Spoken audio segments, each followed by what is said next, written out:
Are you taking the Solicitors Qualifying Examination? If so, this video is a practice test to help you prepare for the SQE1 exam. The topic tested in this video is the first and second appeals test, the Court of Appeal and Supreme Court. To explain this topic, we will zoom into this part of our diagram with which you will be familiar from an earlier video in this series. Once we have covered the material for this topic, at the end of this video we will go through this practice test question together. The Court of Appeal is divided into two divisions, criminal and civil, and is based at the Royal Courts of Justice in London. The judges of the Court of Appeal are the Lord Chief Justice, the Master of the Rolls, the President of the Queen's Bench Division, the President of the Family Division, the Chancellor of the High Court, and the Lord or Lady Justices. We will talk more about the Court of Appeal in other sections of this course.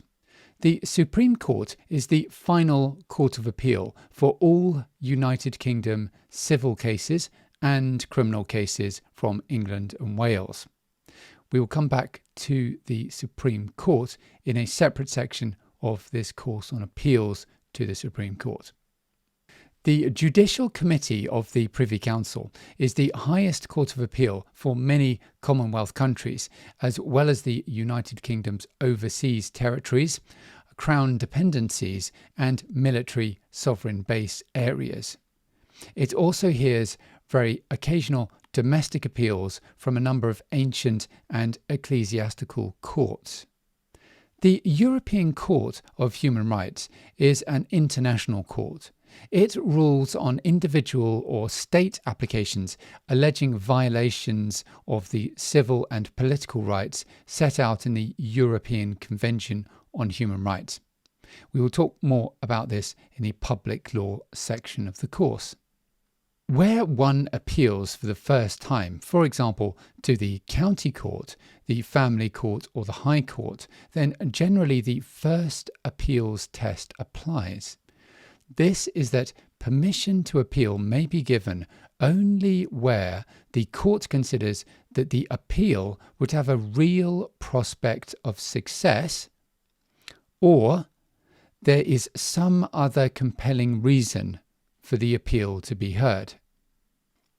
Second appeals are where one appeals against a decision of the county court, the family court, or the high court, which was itself made on appeal, or where one appeals against a decision of the upper tribunal, which was made on appeal from a decision of the first-tier tribunal, on a point of law where the upper tribunal has refused permission to appeal to the Court of Appeal.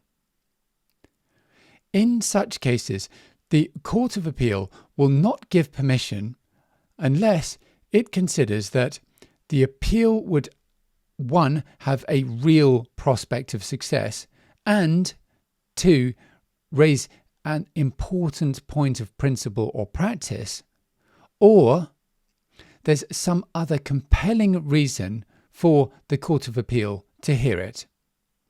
Here is a sample question on this topic of the kind that could be asked in the SQE1 exam.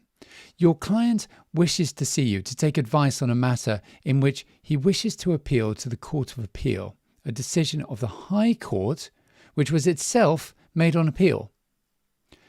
Which test is most likely to apply?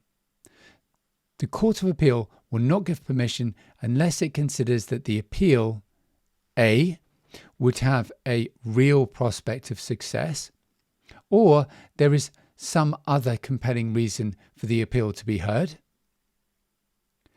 B, would have a real prospect of success and raise an important point of principle or practice, or there's some other compelling reason for the Court of Appeal to hear it. C, would raise an important point of public principle. D, would prove that the appeal was conducted unfairly. The answer is B. The test is that it would have a real prospect of success and raise an important point of principle or practice, or there's some other compelling reason for the Court of Appeal to hear it. So we can see in this scenario in the question, the second appeals test applies because we know from the question that this is a matter that has already been the subject matter of an appeal. I've produced a separate video and section of the course on the High Court and a further section on appeals to the Supreme Court. As I say, you need to learn the different parts of this diagram for the SQE1 exam. So to download it in high resolution, just sign up on the link below. By signing up, you'll also get access to the first part of our full SQE preparation course for free. See you in the course.